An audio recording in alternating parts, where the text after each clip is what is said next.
Big Blue Kickoff live right here on Giants.com and the Giants mobile app. I am John Schmeelk, joined by Lance Medow. The phone number is 201-939-4513, hashtag Giants Chat. The program is brought to you by Cadillac, the official luxury vehicle of the New York Football Giants.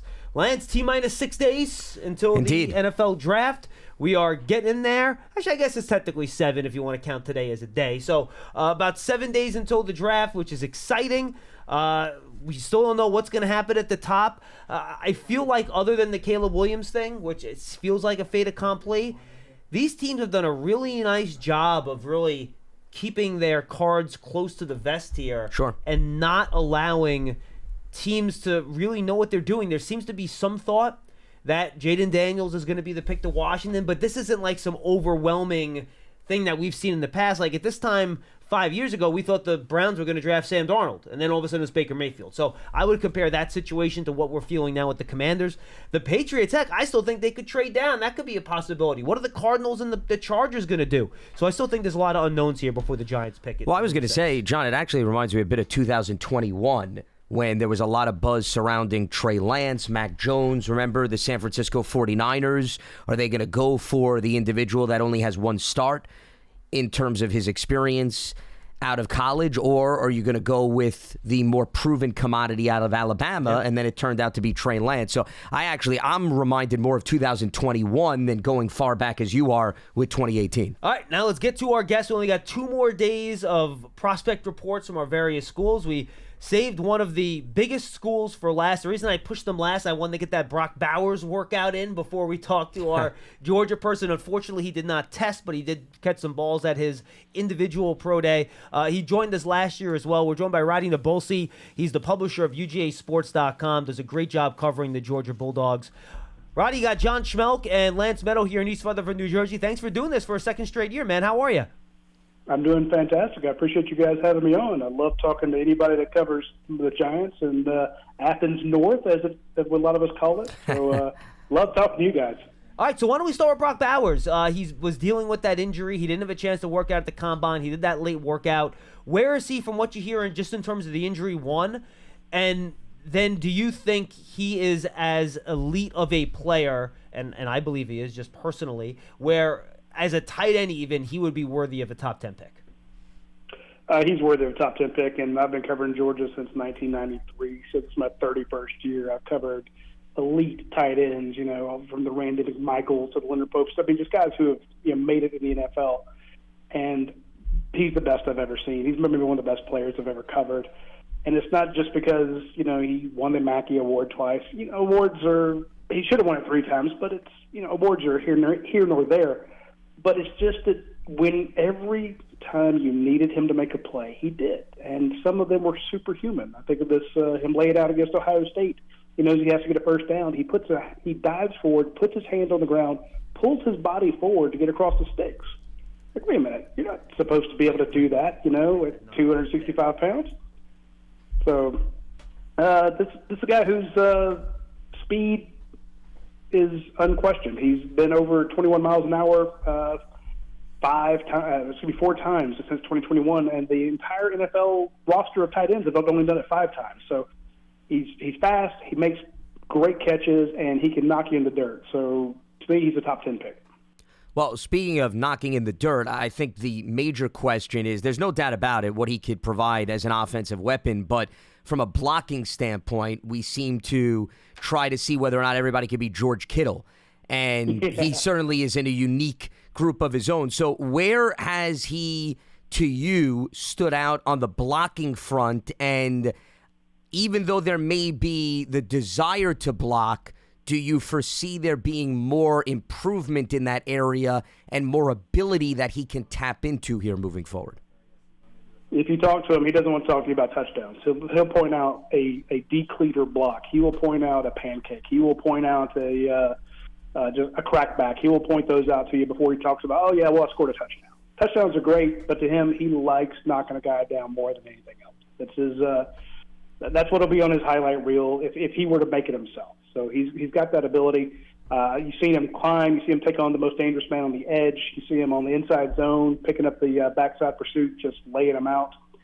George was able to get away with a lot of sketchy run calls, mainly because you've got that sixth offensive lineman out there. So anybody questioning his blocking ability, then they just haven't watched the tape. And Roddy, I think the thing that jumps out to me, and you mentioned this in your opening statement, that what makes him special is his run after catch ability. I think he could play running back with his ability to break tackles, change direction, make people miss. And, Lance likes to call guys an offensive weapon, but I really do think he's somebody that can get used in so many different ways as a move player, as a guy you can hand the ball off to, you could just run screens for, you can get him downfield to your point because he's so good at the catch point. But his run after catch stuff is probably the best I've ever seen from a tight end. Yeah, and Georgia actually used him as a running back. They never rolled out in a game, but there was one point where they were thin. They had a lot of guys injured, and we broke the news that, hey, just so y'all know, who's working out at running back in Georgia practices is a guy who's done in high school with Brock Bowers. They're lining him up, high formation, just handing him the ball because that's what he can do. But you're right, after the catch, you think, okay, well, he's down, he's going to be tackled, but he outruns guys who have an angle on him. Again, if you're running over 21 miles an hour as a tight end, who's going to catch him? Who's got him? So, that's great speed for wide receivers, and he's actually able to do that as a tight end. So I'm with you. And plus, then if you do actually catch him, you got to bring him down. And it's like trying to tackle a Buick. It's just not a fun job. Well, to your point, I just looked it up. He had 19 run plays over the course of his career. And for a tight end, I would say, that's not too shabby. Even though, to your point, you mentioned, they didn't necessarily showcase him in that regard all throughout the course of his career. So I think anybody that does select him can feature him essentially on offense. Where do you see, though, his ceiling on the next level? Is he, in your mind, can he be a Travis Kelce? Meaning if somebody brings him in, can he be the number one wide receiver / tight end for years to come, and you don't have to worry about if you're lacking with other weaponry? Or do you see him more in being maybe in that second tier of tight ends that we look at the NFL?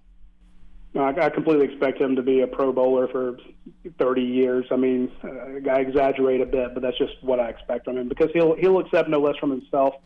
And we can go down the list of guys that could be drafted by Georgia going forward. And people say, well, what about Marcus Rosemary-Jack Saint? He didn't get a lot of balls. I'm like, yeah. Ladd McConkey, he was never a 1,000-yard receiver. No. They didn't throw a whole lot to Kendall Milton out of the backfield. Right. Because they kept throwing it to, Brock Bowers. So if you have a horse, ride your horse.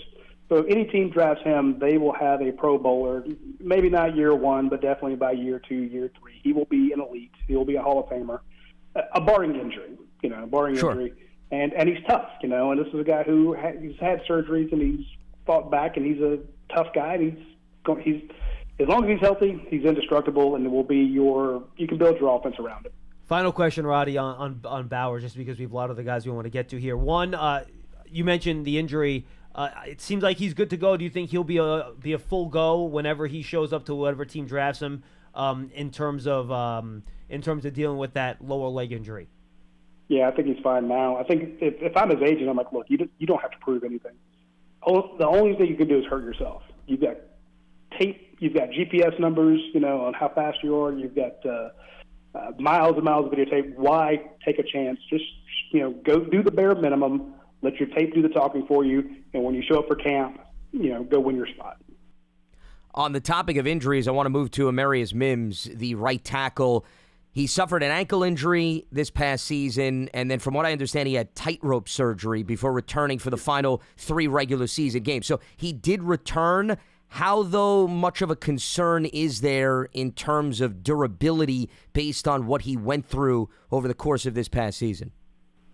The tightrope surgery, you usually come back from that stronger than when you went into it. The way they pulled the 2 bones together and make it so that you're very unlikely to have another high ankle sprain like he did there.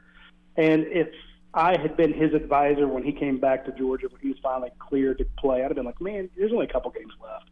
Just go start practicing for the combine, get ready for it. You're a multimillionaire here in a few months. You don't need to go through all that. You don't need to chance it. But that's not who Amarius Mims is. He came back and he told everybody to mind their own business, who was advising him not to play, and he came back and played. Now, he did kind of re-aggravate it a little bit in the championship game against Alabama, which really hurt Georgia's chances, which shows you how important he is at your right tackle spot. He is a massive human being. I started covering him in 10th grade, I believe. And we walked out on the field. We're like, who the hell is that? He is a prototype left tackle, right tackle. If you had to build one in Madden, you'd build one that looked like a Marius Mims. He's just a monster of a human being. He's got the speed. He's got the footwork. He's got the thin ankles, the high butt, everything you're looking for. Long arms, strength, speed.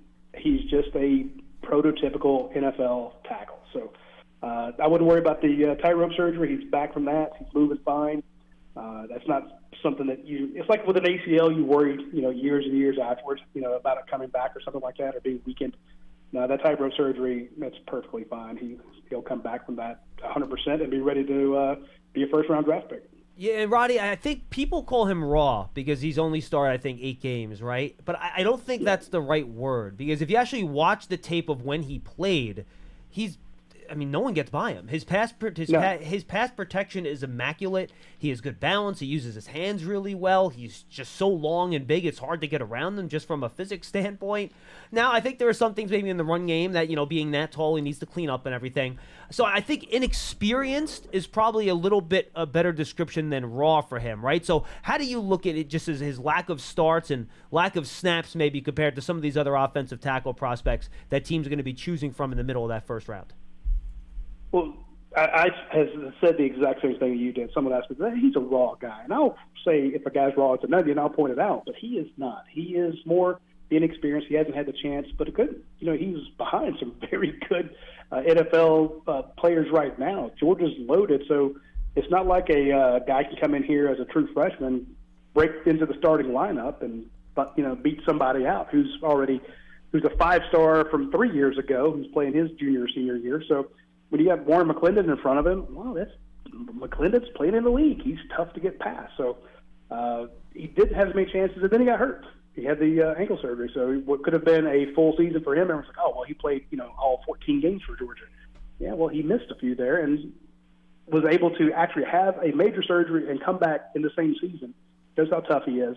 But to your point, he is inexperienced. There is stuff he can work on, but to me, the NFL draft is about potential. You're not trying to get a guy who has maxed out his potential and can't grow, can't get better. The NFL scouts look for guys who can play in their league. And if you turn on the tape and watch what this guy does, and here's the thing, you have tape from practice. Georgia films all their practices, and if you are an NFL scout, you're watching him go up against Jordan Davis, Devontae Wyatt, Nolan Smith, Trayvon Walker. He's faced all those guys in practices, good on good, one-on-one. And you've got the tape of it. So you don't have to just watch his game tape. You can watch his practice tape. It's like, if you can stop Trayvon Walker, the number 1 pick from a few years ago, then who can't you stop? I feel like injury is a bit of a theme here with this Georgia class, because we were talking about with Mims with the ankle surgery. Well, Ladd McConkey, wide receiver, he dealt with the back injury early in the year, then the ankle issue late in the season. He is a really good route runner, but it seems as if he can't hold up from a physical standpoint, he doesn't necessarily have the blazing speed to perhaps jump out and jump off the page with those other wide receivers. So, two-parter for you. A, durability, any concern on that front? And how much is that polished route running something that you think can hold up on the NFL level? Let me take them in reverse order. With the route running, the knowledge of the game, he can identify what the coverage is, especially when they're trying to hide it. And he picks a defense apart with his route, especially when he gets to the top of the route. He's got 2 different options. He knows which way to go. And what you see with him is separation. I would call him Ladd separation McConkey, because he's always got a yard or 2 on whoever's supposed to cover him. He knows the game as well as anybody I've ever seen, and he's always open. And people think of him as, he's not the fastest guy out there. He's deceptively quick. You can't get that open if you're slow. He would just be covered up. So he gets out there and does the thing. Now, from a durability standpoint, that is my fear, because the back issue was weird. We just could never get a good feel on exactly what was bothering him in his back. He's had some other ankle issues, stuff like that I don't want to worry about. But from a back standpoint, I'm like, yeah, that's important. There's a lot that can be going on there. We never got a good answer on what it was. And we dug like crazy. We break a lot of stories, but I could never get a solid answer on exactly what was bothering him in his back. So that is my only hesitation with Ladd McConkey. But if I want a top flight wide receiver, if I want a guy who's going to be open, who's going to make catches, who's going to make circus catches, who's going to get my offense down the field, who knows. Here's my pet peeve: watching a guy run a dig route on 3rd and 7, and he winds up a yard short. That's not Ladd McConkey. He's always going to get past the sticks before he makes the catch. So again, he just field awareness, situational awareness, he has it. Now, Roddy, I think this is a little bit of a stereotyping that's done by people that cover the draft and scout. People say, "Oh, Ladd McConkey, he's a slot guy. Just put him in the slot, let him run in the slot. That's what he does." You look at his measurements, how he ran, his height, and just his overall profile. To me, I don't see a reason why he wouldn't be able to succeed outside. How did you see him, and how did he play when he was given the chance to play outside at Georgia rather than inside in the slot? I like him better outside. A lot of people are like, oh, he's a great slot guy, a 4.39 40, that's good enough. Like, no, give him more room. Give him room to work. Although putting him in the slot sometimes, he gets that nickel defender who he's going to embarrass, and he's not going up against your top cornerback. So, I mean, he's effective in the slot as well. But to me, when I saw him get outside, I'm like, look, give him more room to cook, give him more options, make a team account for him. And then while you're accounting for him, that safety sliding over, now all of a sudden you went right back to Marcus Rosemary-Jackson, or you went to Brock Bowers, or you threw to a tight end out of the backfield, and he blocks too. So give him. If you want to typecast him as a slot receiver, then you are not using Ladd McConkey to the best of his ability. Just another quick one on McConkey. I know he had punt return ability in the previous 2 years, but they did not utilize him, from what I understand, this past season. I'm assuming that was obviously, if you're going to play a prolific role on offense, they're not going to try to wear you down on specials. But now in the NFL, a team could very well look at him as a return guy. What jumped out to you about that facet of his game? And was the injury concern maybe even more of a reason why he wasn't utilized in that regard this past season? No, I think it was mainly the fact you had some good guys. Georgia's, again, loaded. I'm not trying to, sound rah-rah for Georgia. It's just when you look at the fact they signed the number one class, year after year after year. No, they're loaded. You're right. They've got a lot of guys. They're loaded. Yeah. So when you've got, 13 other guys who can also return punts, it's like, why take a chance with your top wideout? Look, let him get a little oxygen on the sideline, let him get a breather, and we'll let somebody else catch it. But when he was doing it, as he was coming up, I would fearless or stupid. I'm not sure which one it is, but sometimes he just stands in there, and I'm like, hey, why don't you wave that one off? Wave it off. Wave it off! And, and all of a sudden he'd catch it and then get lit up. And I'm like, man, I know you want to make a play, but you got to think about, A, protecting the ball, and B, the fact that you would like to walk off the field and not be carried off. But sometimes he's a little too brave, which I think will honestly NFL coaches and scouts should respect the fact that he wants to make a play. And, of course, he is coachable, and they say, look, just catch it. Don't – how many times have you guys seen a guy standing on the 10-yard line and all of a sudden he starts backing up to catch a punt? And you start screaming at him not to do that. He won't make that mistake. So, smart kid, like I said, situational awareness. He would be a good punt guy. Here's the thing. He can also tackle. He's done punt coverage. So if you need a gunner, put him out there. He'll drop somebody. All right, I want to get to Javon Bullard on defense here, Roddy, and we're joined by Radi Nabulsi, again, publisher for UJSports.com. I have my notes in front of me after watching Bullard. I have him basically tied with Jaden Hicks as my top two safeties in this draft class. He can play single high. He's got range. He anticipates well. You see him drop into the slot and cover and press and off against slot receivers. And I know he's not the biggest guy, but I think he's a pretty solid tackler. That's not anything that worried me when I watched him on tape. And then he goes out and runs like a 4.41 at the combine. To me, he's a guy, Roddy, that can do a little bit of everything. I'm not sure I see a weakness there when I watch him on tape, to be honest with you. Yeah, the only weakness you'll see is that 4'10.5" size, and you're like, wait a minute, is that big enough? But he plays bigger than that. Javon Bullard, he's most famous for knocking out Marvin Harrison in the Peach Bowl and helping Georgia win get back to a national title game. But it's not that one play. Yeah, he's a headhunter. He will hit you. He'll light somebody up. But the fact that he made his bones playing that nickel spot for Georgia, so he was one of the leading tacklers on the team against the run. He covered the slot receiver. He had to be the most dangerous man on the edge sometimes. He was everywhere on the field. in that star position. The star position at Georgia is one of the most important. Kirby Smart's defense, in his scheme. So he made his bones there, and then of course they needed somebody to fill in at safety. He went back to safety and played even better. So when it comes to your point about he can be everywhere. He's went man. He's great in press coverage. He's great off coverage. He's great in single high, cover two, however you want to do it. The kid knows football, and he knows where to be and how to get there, and he arrives with bad intentions. He is not afraid of contact. He throws his body into it.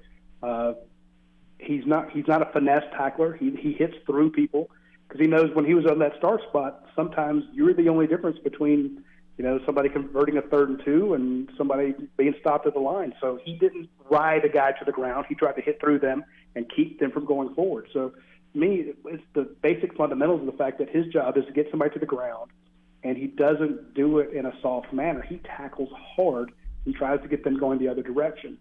I love that when I have a safety or a cornerback or a inside linebacker. Sometimes you see them kind of tackle a guy to the side, and it drives me crazy that you let him get 2 extra yards that he didn't deserve. So Javon Bullard he's a stopper. That's the best thing I could say about it. He can cover you, but you don't get past him in the open field.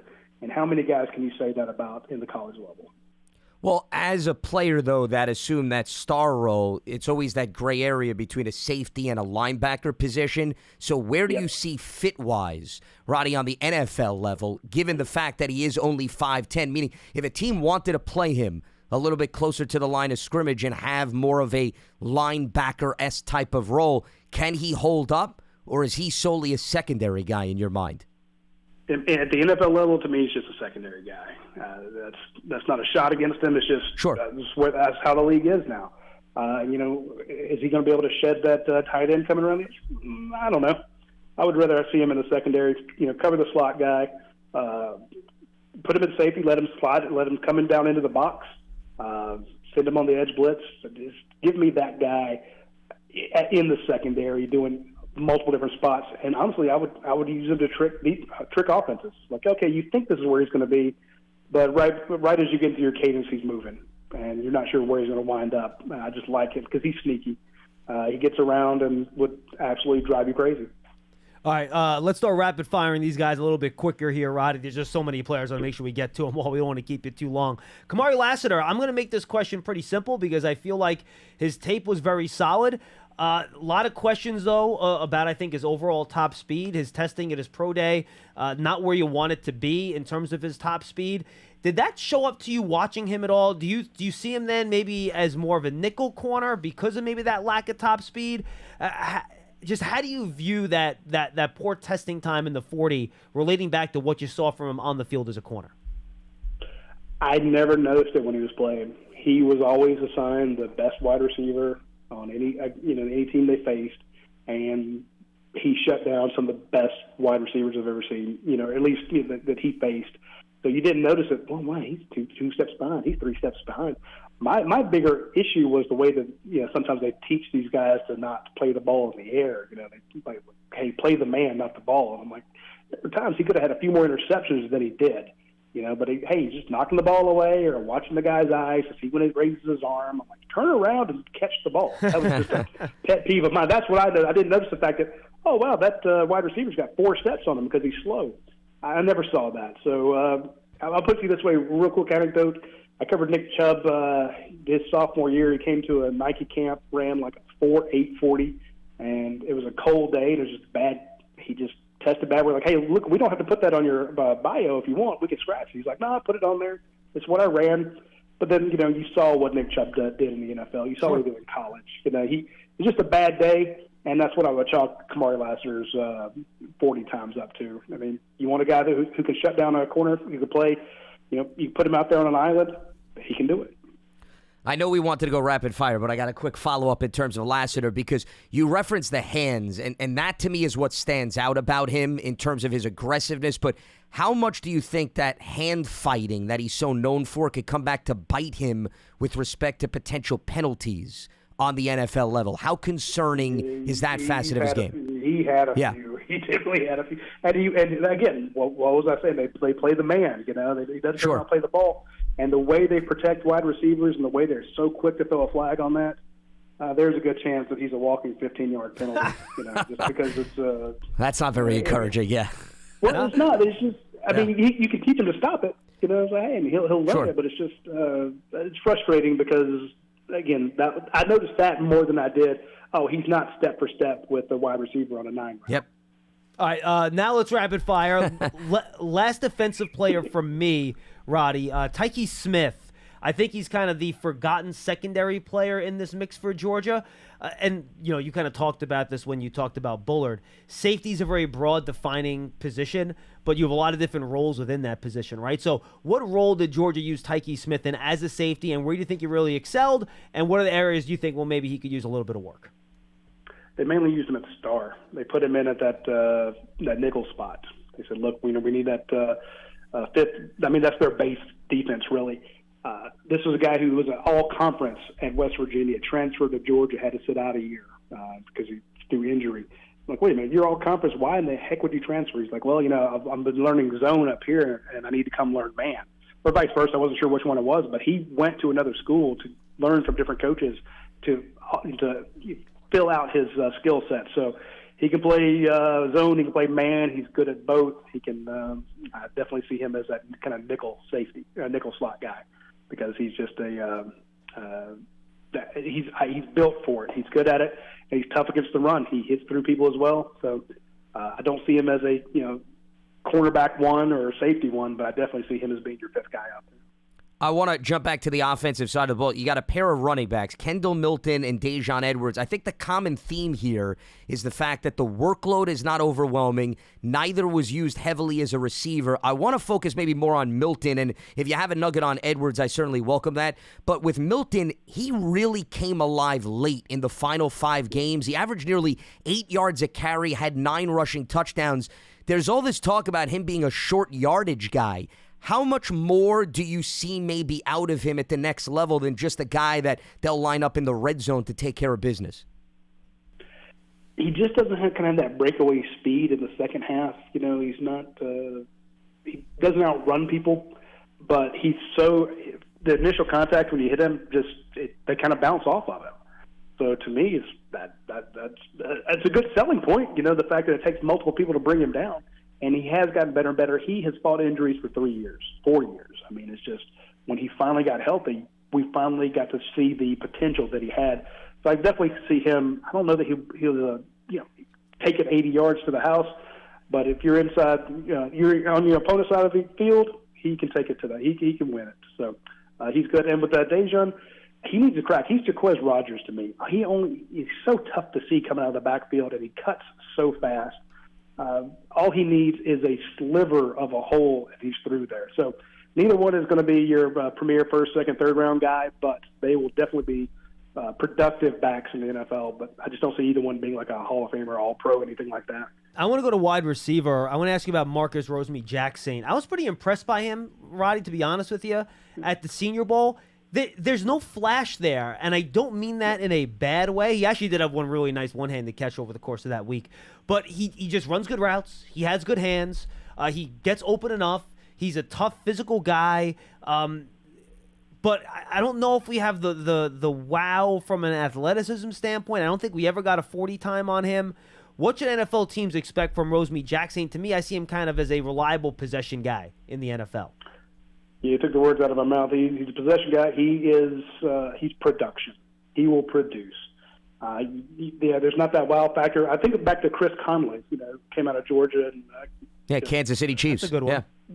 Yeah, you just never really thought, well, Chris is good. Now, Chris did have some ridiculous numbers at the combine, to be fair. He did, yeah. There weren't these nuts highlights. You're like, look at these. Here's 15 one-handed catches, and toe taps and stuff like that. But he just constantly caught the ball, turned around, made yardage, and moved the chain. So to me, if you want a guy that you can count on who doesn't have drops, who is a great 50-50 guy because he knows how to box out, he knows how to use his hands, he knows how to draw penalties.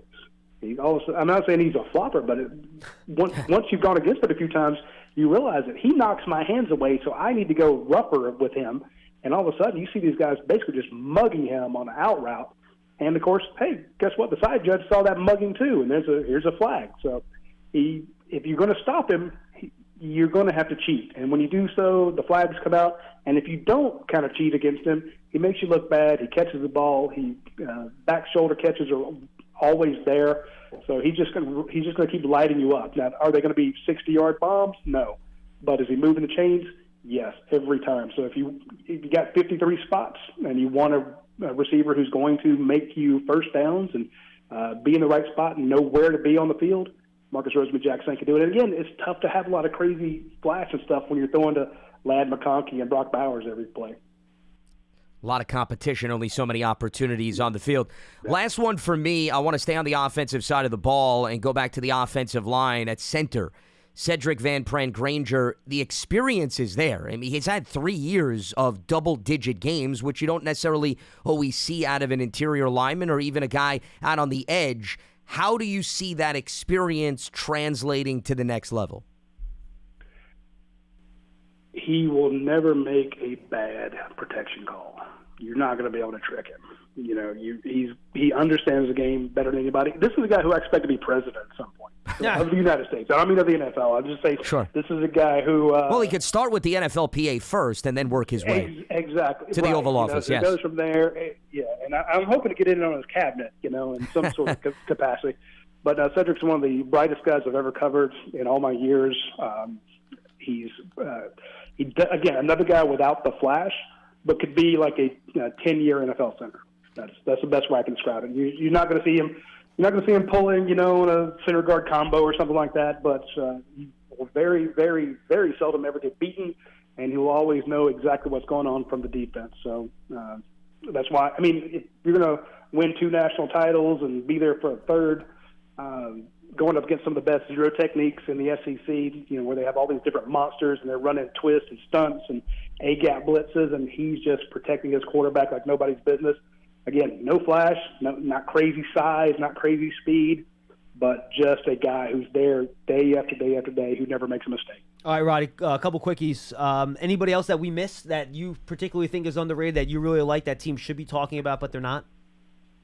I'll keep an eye on Zion Logue, defensive tackle. Again, not very flashy, but just has the size to play at the NFL. Keep an eye on him. And I know it sounds silly, but keep an eye on William Motes. He's a long snapper. You nice. got to have him. You got to have him. You do. Now, you guys also had A.D. Mitchell there for a couple of years, Roddy, who's in this draft class. He transferred, and I love his tape, but I sit there and I'm like, why aren't his numbers better with everything that he could do? And there's an inconsistency factor there. I know there's some stuff maybe off the field that maybe people talk about, doesn't take it seriously enough. And, he basically said at the combine that he doesn't run his routes hard when he knows he's not getting the ball, which is what you don't want to hear. What was your experience with A.D. Mitchell when he was in Georgia? I had nothing but good experiences with him. He came on early in a loaded wide receiver room, made some huge plays for the Bulldogs. Made some great catches. And you're like, this kid has crazy potential. And then he left. I was mad at him because I wanted to cover him while he was here. So I'm a little sour. I do love the kid. I hated that he wasn't in Athens, so I could cover him on those routes. I mean, on those years. But again, he has the reputation of, I don't want to say kind of being a prima donna, but like you said, I didn't go that hard. He's a little too honest is his problem. He says the thing a lot of guys do, but he actually says it out loud.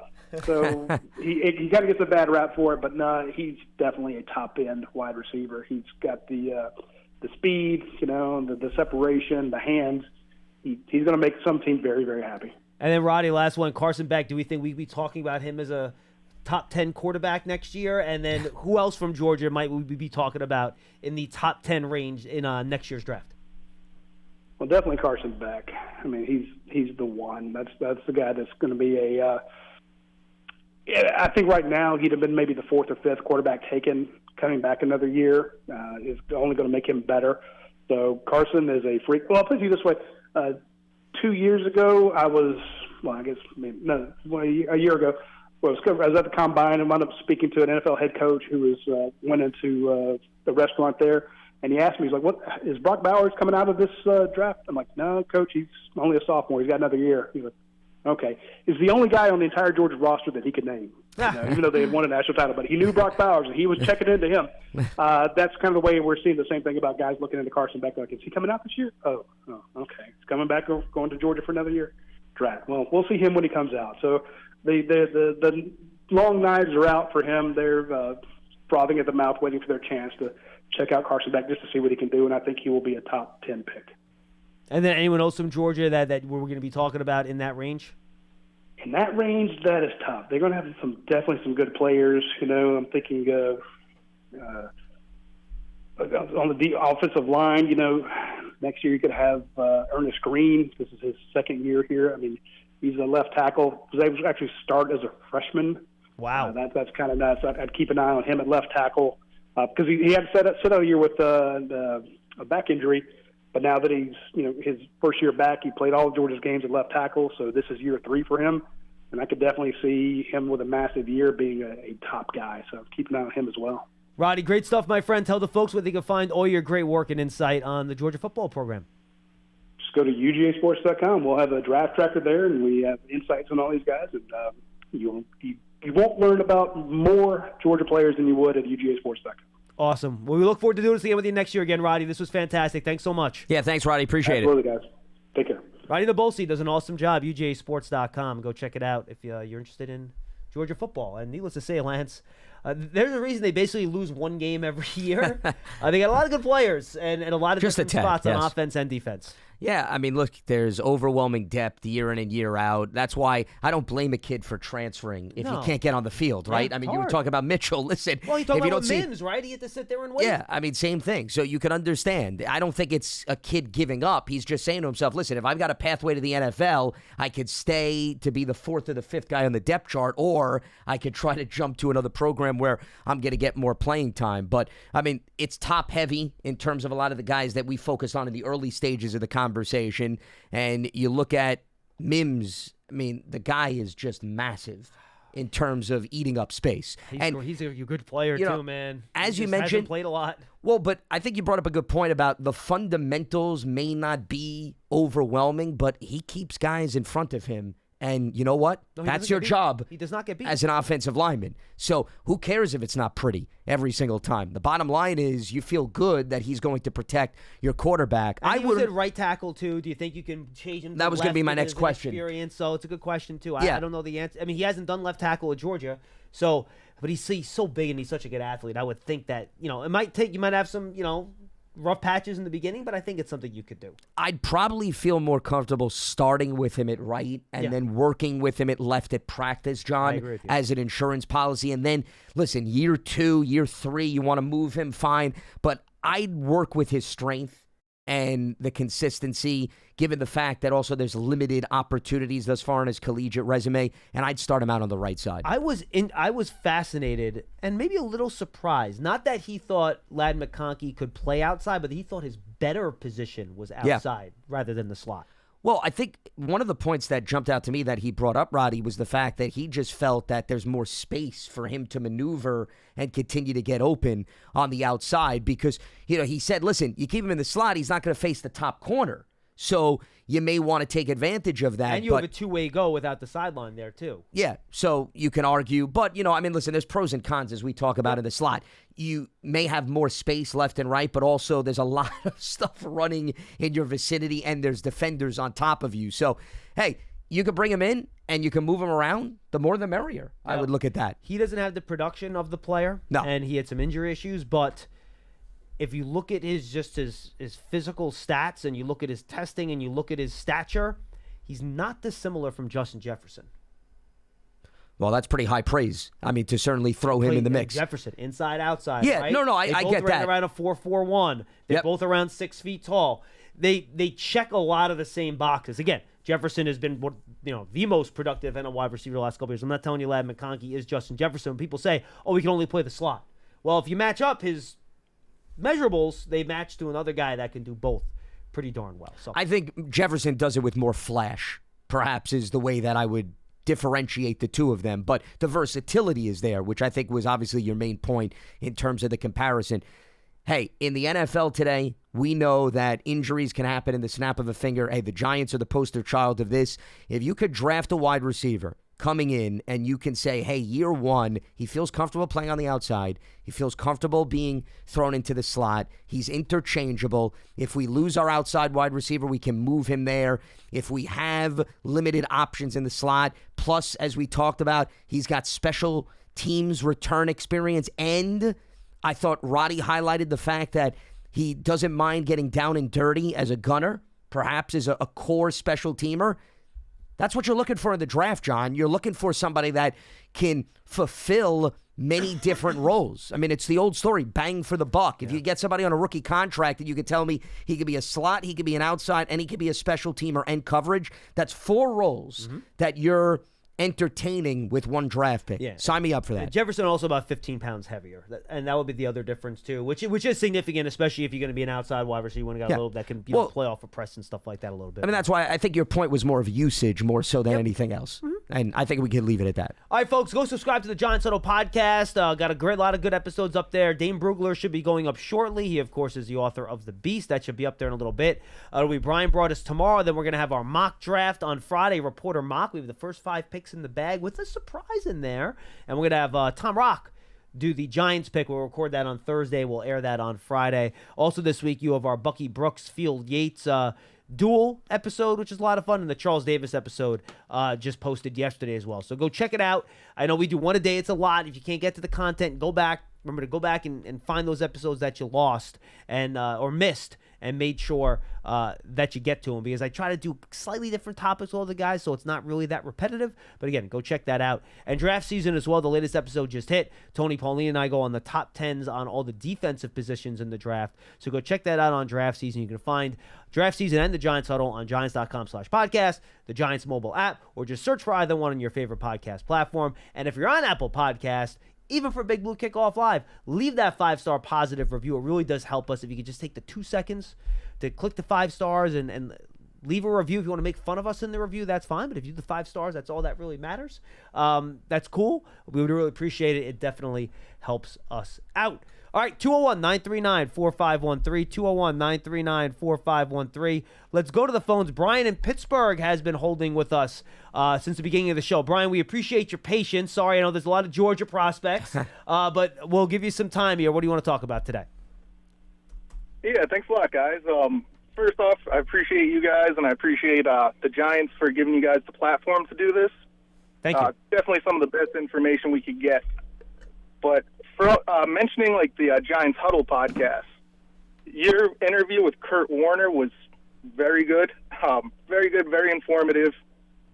He made one specific point I wanted to touch on and maybe like expand on, get your guys' take on it. Sure. He had mentioned specifically with the Giants and in the NFL in general that a lot of teams are moving away from like read-based plays on offense in favor of like more of a pure progression, where no matter what the defense is doing, your first option is your first option, and then you progress from there. Yep. What do you guys think like some of the benefits of that are? Do you guys see that as well? Because I see a lot of the Daniel Jones criticism seems to be applying like a read-based analysis to a lot of his plays versus like a pure progression. No, I totally get what you're saying, Brian. And look, it's hard for me to know, even, and I watch every single Giants game over on the All-22 after every game. So I do my best. But it's even hard for me to tell how they're teaching the quarterback on specific plays, how to read the defense, what their keys are. So I think I'm ill-equipped to be able to answer that question. A guy like Kirk can figure that a little bit more. But I would say even with the pure progression pass game, right, where, and so just so fans understand what Brian's saying, some plays it'll be like, all right, well, if they're in man-to-man, you're going to look for this receiver. If you read cover 2, you go here. If you read a single high zone, you go here. And that's how the play's designed, right? The pure progression is, all right, this guy's your number 1 receiver. If he's covered, you go to your number 2 receiver. If he's covered, you go to your number 3 receiver. And that's regardless of the defense that they're showing to you. What I would say, Brian, is that I still think it's important to be able to read that defense and coverage pre-snap and right at the snap, because it allows you probably to get off receivers you know are not going to be open against that defense more quickly, right? You know, even in a pure progression, if you read the team is in man and that first guy was supposed to be primarily someone that would be open if they were in a zone, you can get off that first read quicker because of your ability to read that coverage and understand what they're trying to do to you. So, yes, it's different, and I think teams probably use the pure progression in a lot of ways to try to make it easier for the quarterback. So, fooling them with coverages isn't as important because you have that pure progression style of read. But I still think it is important for a quarterback, Lance, to be able to read that coverage quickly so you can get through that progression as quickly as possible. Well, the other reason is it gives you the ability to make a change at the line of scrimmage, perhaps even before the play starts, too. Yeah, so sure. I think it's beneficial to not necessarily get caught up on simply progression, but if you can get a read on how the defense is aligned because of your quick reaction, then maybe you can change the offensive play and move a player around. So I would lean more towards that. Though, speaking of progression, there's one play, if you recall, John, that stands out to me. This was Daniel Jones' rookie year. I want to say it was against the Vikings. He throws in the flat to Wayne Gallman for a touchdown, and on that play, he went through, I want to say, 4 to 5 different options, left to right. I'm pretty sure it was the Vikings. Maybe I'm mistaken, but that game is standing out to me. So we saw a glimpse of that. Daniel Jones' rookie year. Now, of course, that was with Pat Shurmur and Mike Shula, different coaching staff, different philosophy. Many coaching staffs. Yes, exactly. Merry-go-round. But I think we got a glimpse of that in the early stages of his career, the emphasis on, hey, take your time, survey the field. But I think as quarterbacks get more and more advanced and polished, I think it's extremely beneficial to have them have that quicker reaction right out of the gates as opposed to get caught up on looking across the board with respect to all the personnel. Yeah, and I'd agree with that too. Do you think that the protection plays has any play into it? Like how long that a team believes that they could give their quarterback time to throw? That's a good question. I'm not sure how those two would necessarily be related because I do think regardless of which one of those two systems you're using, you're still going to want the quarterback to try to get the ball out pretty quickly. Yeah. Well, I would say, though, maybe there's more urgency in the read and react situation to have better protection than, with respect to And it's more important to be able to progression. read that stuff pre-snap quickly if you know you have to get the ball out quickly because you can't stay on that first read for very long. Yeah, well, I mean, because once again, if you're going through a progression and you don't have a good offensive line, I don't see how those things synonymously can be successful. Right. Because how are you going to have time to look at the fourth or fifth option on a play like that? So I would say, to answer your question, Brian, I think there's more priority to make sure your house is in order if you're relying more on a progression-esque type of quarterback because you just need more time. You need to be able to buy that to execute on the offensive side of the ball. Yeah, and I can definitely understand that point. I'd also wonder, too, though, like sometimes like getting to your first option off of a read might take a little bit longer than just knowing, hey, I'm going to look at this guy first. Like, so it's almost predetermined where you're looking versus, like, reading a corner and then looking at your option. Yeah, I think that's true, too. If your eyes are automatically going to go to that first guy no matter what, rather than having to take that second after you take the snap and say, all right, well, what are they in? Okay, they're in this. I'm going here first. I think that's probably a fair statement. I buy that. The other thing to take into consideration with respect to the progression, you also need to be cautious as a quarterback that you become too predictable. Defenses will pick up if they get an idea of who your first read is. Well, that would also be the job of the coach. To mix it up. Yes, plays, correct. Right? So that you're not looking for the same guy on the first read. But, that's something you also need to weigh. That to me could be a con. When you have a star wide receiver, usually that's the guy they that know for first anyway. Well, yeah, I mean, the Vikings, you're going to go to Justin Jefferson and then maybe survey the field. You probably go to Jamar Chase. And if you're the Cowboys, you're probably going to CeeDee Lamb. Yeah, so, I mean, they already are going to prioritize that on defense. But, I mean, remember, there are a lot of teams that I think thrive on spreading the wealth. I agree. And if you give that like to be Niners, more of an for indication, example. Niners, then you at least give the defensive coordinator something more to think about. Brian, you got anything else for us? So, like, one more thing I would say, like, draft-related. Sure.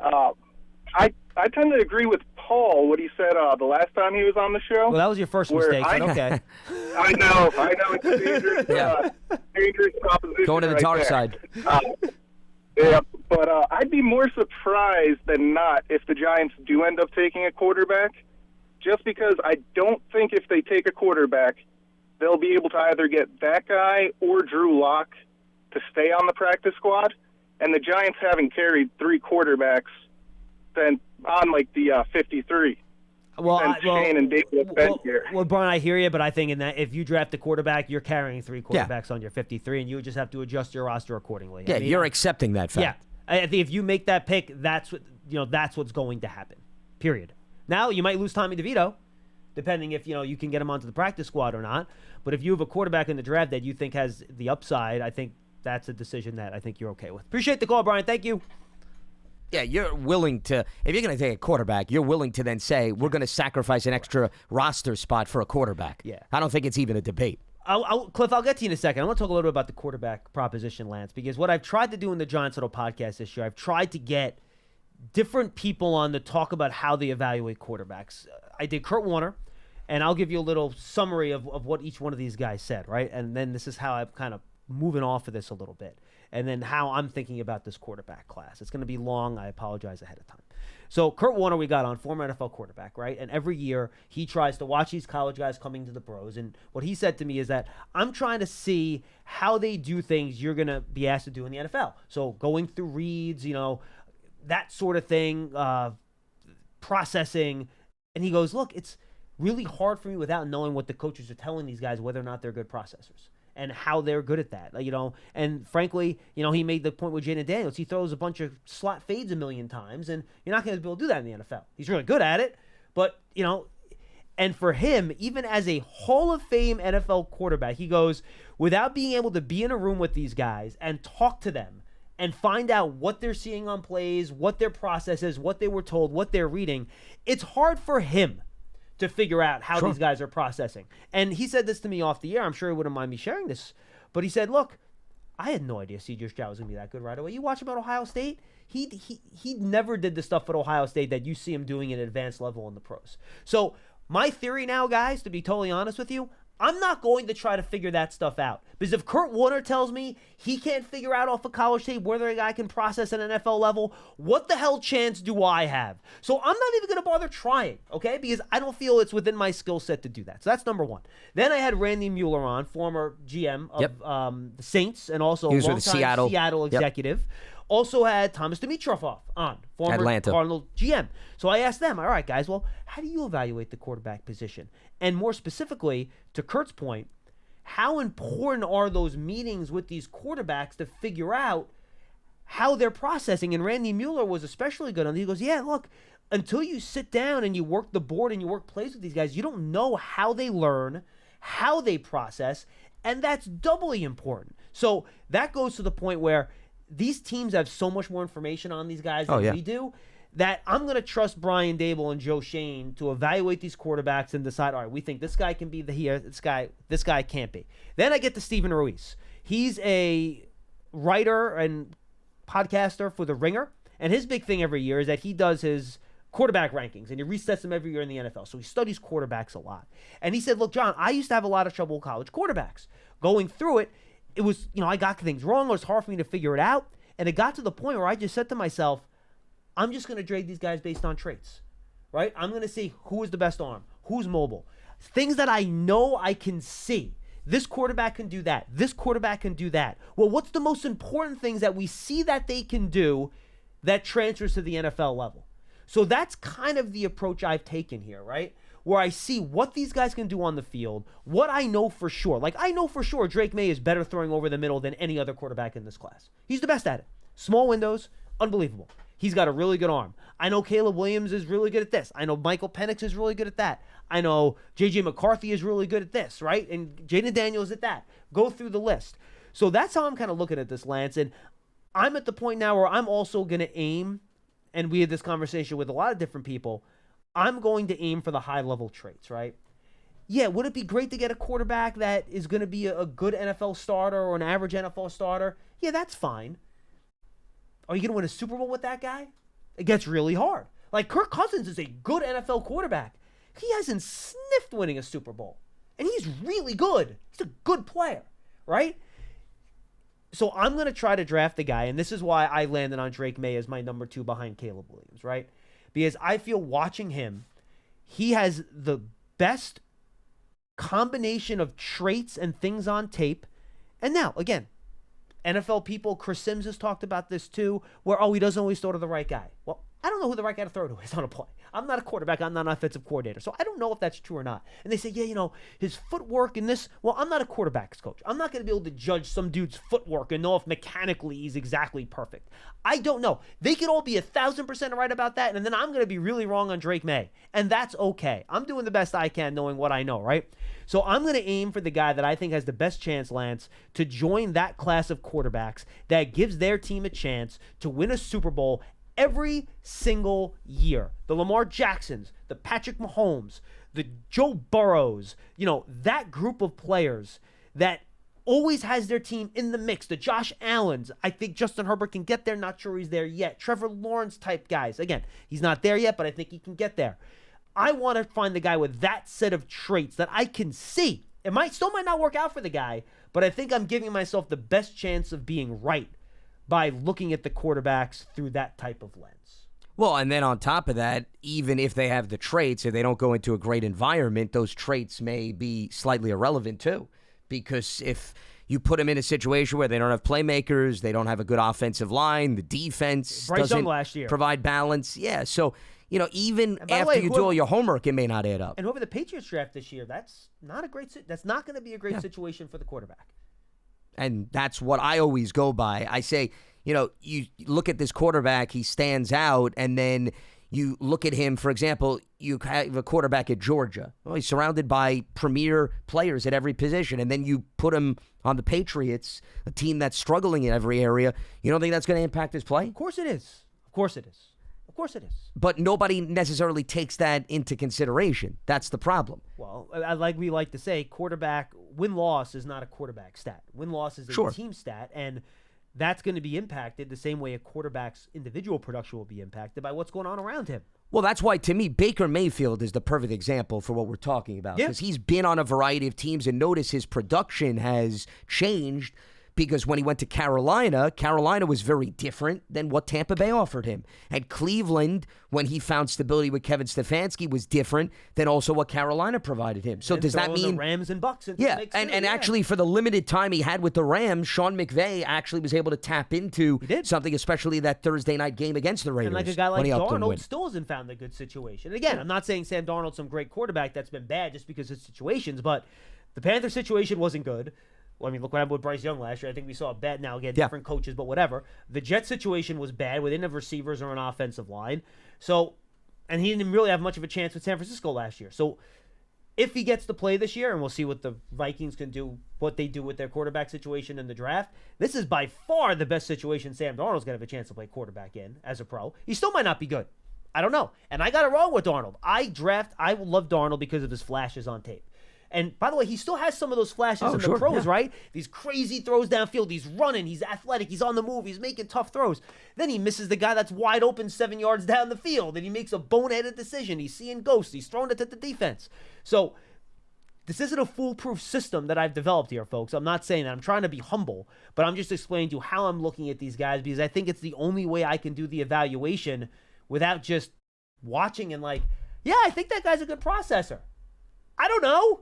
And I would love for other people to be a little bit more humble to say when they watch these guys to say there's a good chance I'm wrong and I don't know because I don't think we necessarily hear that enough. Well, and it goes also back to the fact that that's why the meeting face-to-face is so valuable when these general managers and coaches take out the board and they go through sort of a simulated game. And they say, okay, what are you seeing on the screen? Tell me, walk me through how you would then counter this defense. And then you see how the quarterback processes that. Because, I mean, even when we talk about plays in Giants games and, individuals who watch want to say, well, the quarterback made the wrong read. The coach could be telling him to make the exact read that he made in the game. Lance, so how do you know that if you don't have that context? 100%. And there was a play last year, and I don't think I'm at liberty to disclose exactly what play. But when I talked to somebody in the coaching set that would know the answer to this question. And there was a big thing online.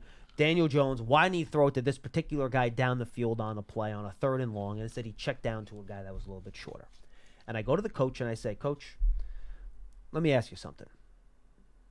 Should he have thrown it to this guy? He goes, oh, no, that guy's not even in the read. Well, and that's what I'm talking about. Okay, then people are killing Daniel Jones for this play when the coach, again, I can't give you exactly what play it is, but the coach is basically telling me that no, Daniel Jones did exactly what we told him to do on that play, and he's getting skewered online because he didn't take a shot down the field on a certain play. And again, it's things that, without being in those meetings and knowing, it's impossible to know sometimes whether or not these quarterbacks are doing the right thing. And it makes it difficult for us. It makes it hard, but just accept that it's hard and accept that you don't know. And I don't know. That's just kind of where I've landed on this thing, because evaluating quarterbacks, Lance, might be the toughest thing. Teams, and for all, the way we talked about this, how teams have all this extra information and they're able to glean more, they're still wrong half the freaking time. Yeah. Literally. Top 10 quarterbacks wrong half the time. It's really, really hard. Well, I would also say teams are also responsible for doing everything in their power to screw up the quarterback, too. Also so true. That's another reason why the process doesn't pan out accordingly. But the other thing I was going to add is it's also hard to play the quarterback position. In addition to evaluating it, it is, I mean, think about all the things that one player has to go through for even to get the throw off, and then you're still relying on other offensive weapons to do their job on the back end of the play. So the amount of decisions and things you have to see in a span of 2 seconds, instantaneous. Yeah. Besides hitting a baseball, and it might even be harder than that. It's the hardest thing to do in all of sports. Yeah, because, I mean, at least from the baseball, you're just reading what the pitcher is throwing and reacting. Whereas in the NFL, I mean, you're worried about 11 guys on defense who appear to be one way, then changing things up in the fraction of a second of the snap. Your offensive lineman can't block. Now you're running for your life. You wanted to throw it deep. You can't do that anymore. And now you're trying to salvage something. I don't think anything matches wits or comes into the territory of what it takes to process and play the quarterback position. 1,000%. We're in a complete agreement. Giant fans, take your fan to the next level with the season ticket membership. Stay connected to the club all year round, not just on game days. Memberships are now available for the 2024 season. To learn more about all the exclusive member benefits, go to Giants.com/tickets. Limited inventory is available. The Giants' official connected TV streaming app, Giants TV, brings original video content, game highlights, on demand, and direct to Big Blue fans. Also, all of our great content. Giants TV is free on Apple TV, Roku, Amazon, Fire TV, and the Giants mobile app. I never mentioned this. All of these shows go up on YouTube too, folks. So subscribe to the Giants YouTube channel. You can check out all of our shows there if you want to look at our handsome faces as we do the show rather than just listen on your favorite podcast platform. Just a reminder, Big Blue Kickoff Live is presented by Cadillac, the official luxury vehicle of the Giants. Cliff, I promised we'd get you in. I thought that was a good conversation about the quarterbacks. I'm glad we had it. I'm going to file that away for people that tweeted me to just go listen at that point of the show because I thought it was a good talk. But Cliff, you want to talk about the wide receivers. What do you got for us? Just real quick, I'm rethinking the obvious call that everybody's making for the elite wide receiver if we stay at 6. Looking at Matt Sytak's cover 4 yesterday about what he's looking for from Wandale and Hyatt next year, and thinking that we do have with Slayton 2 guys already that can take the top off the defense. I'm thinking I might be able to wait another year for the Stephon Diggs move that they made in Buffalo, which and trade down again. I'm still and hearing about Bowers today. I think drafting him that high would be like drafting Isaiah Simmons that high as a safety when he wasn't really a safety. Bowers is a hybrid to me. And so it would be exceptional to have a tight end that can do what he does, especially if Bellinger can be on the field with him at the same time, and especially if he can grow as a blocker. Yeah, I don't know how far you're going to be able to go down, Cliff, if you still want to get Bowers, though. Like, I would say if you go anywhere outside past the Jets at 10, I think you get into a dangerous spot where he might not be there. Is there enough capital to trade from the 11, 12, and 13 teams that are supposed to be interested in trading up? Do they have enough to give us? Because there's going to be one of those teams left. If the projections hold for what the first 3 teams do, one of those teams is still going to be left to beseech us for our pick, right? Not if 4 quarterbacks are already gone. That's yeah, the problem, I mean, it depends right? on how many go. So you're talking about Chicago, Washington, New England take quarterbacks, and what you're saying, somebody switches spots with Arizona and the Chargers? Because that's 4 and 5. Is that right. the scenario? Yeah, and so you're saying there's not enough elite for the 3rd team in that group with Denver. Denver. Well, I mean, it depends on how they view whoever's left, and we don't know that. I mean, think about it. When 3 quarterbacks go off the board, and I've had this conversation on many different programs, you then have to be a believer that the one guy left over is very high on the boards of multiple teams.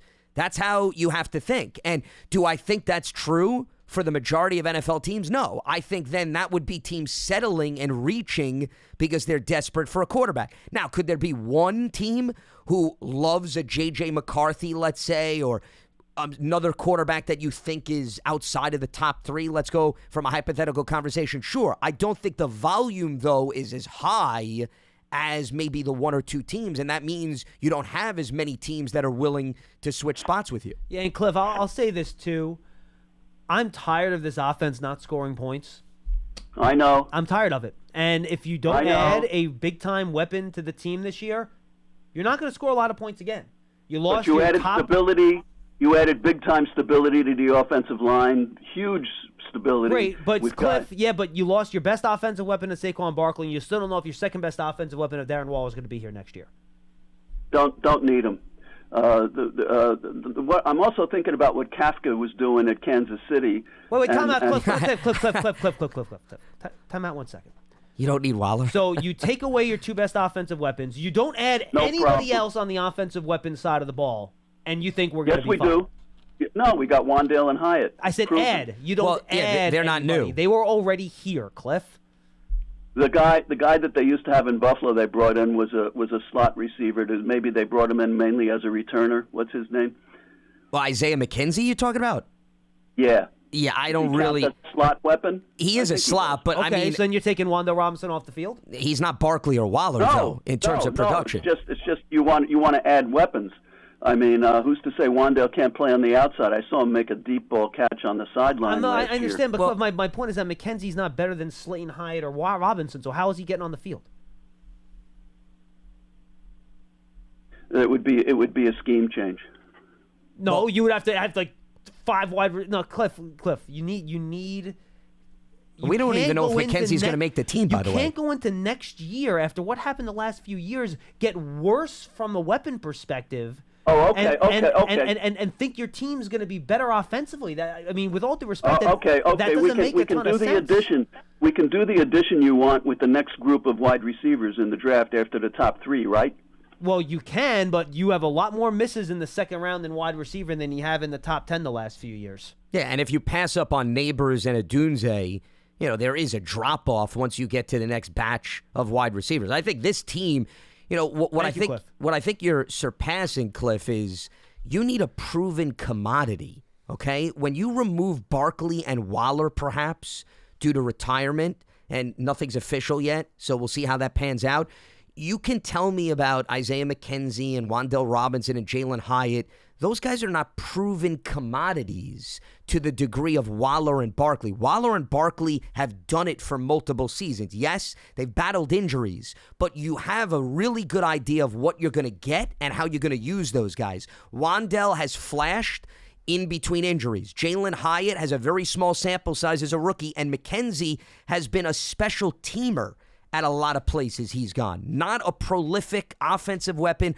with a high volume of offensive snaps. So, I mean, I don't think the last caller, John, is looking at it through that lens as a means of comparison to what Waller and Barkley provide. So to pass up on somebody that's coming out of college who has multiple years of heavy production, has been utilized as a main weapon, that's what we're talking about. And if you say, well, you could wait another year, the Giants have averaged in the teens on offense. What makes you think that they're going to be able to snap their fingers and give some of these younger guys more snaps and more playing time, and that's magically going to increase your point total? I disagree with that viewpoint completely. All right, I'm going to throw this out there to you, and then we'll wrap. I know I got to eat too, Dom, and I got something to do. I got to eat too, by the way, if I'm going to throw me. Okay, I thought I was being left out here, but that's okay. Correct. Yes. So top 11 wide receiver. I'm skipping last year's draft class because there's just 1 year. We don't have a lot of data on it yet, right? But you go back to the 2023 draft class, right? Or the 2022 draft class, pardon me. The top wide receivers in that class were Drake London at 8, Garrett Wilson at 10, Olave at 11. All right, I'm going to throw Jamison Williams at 12 out because he's had a lot of injuries. But those top 3 wide receivers, they're all hits, right? Yeah. You think they've all been really good players and they've worked out? And even Jahan Dotson at 16, I think, has had a pretty good run at it, okay? But I'm more talking about the top 11, top 10 guys. I'd put those 3 guys in the same category we have the 3 guys in this year, right, in terms of the quality of players that they are. Here are the second round receivers that year. Christian Watson, Wan'Dale Robinson, John Mechie, Tyquan Thornton, George Pickens, Alec Pierce, Sky Moore. Not nearly the same level, yeah. Big difference. Let's go to the Now, Mechie, remember, dealt with cancer, so Correct. the jury is still out. Let's but go to the 2021 draft class. 3 receivers picked in the top 10. Jamar Chase, Jalen Waddle, Devonta Smith. Pretty good. Yeah. No? I think Separation. those are all hits. Here are your second-round wide receivers. Elijah Moore, Rondell Moore, Dwayne Eskridge, Tutu Atwell, Terrace Marshall Jr. Not nearly the same level of difference makers. Not even in the same ballpark in terms of the quality of player. So, yes, do I think you can find this is a really good wide receiver class? I think you can find a really good wide receiver late. I absolutely do. It's a lot harder, and the hit rate is much, much, much, much lower.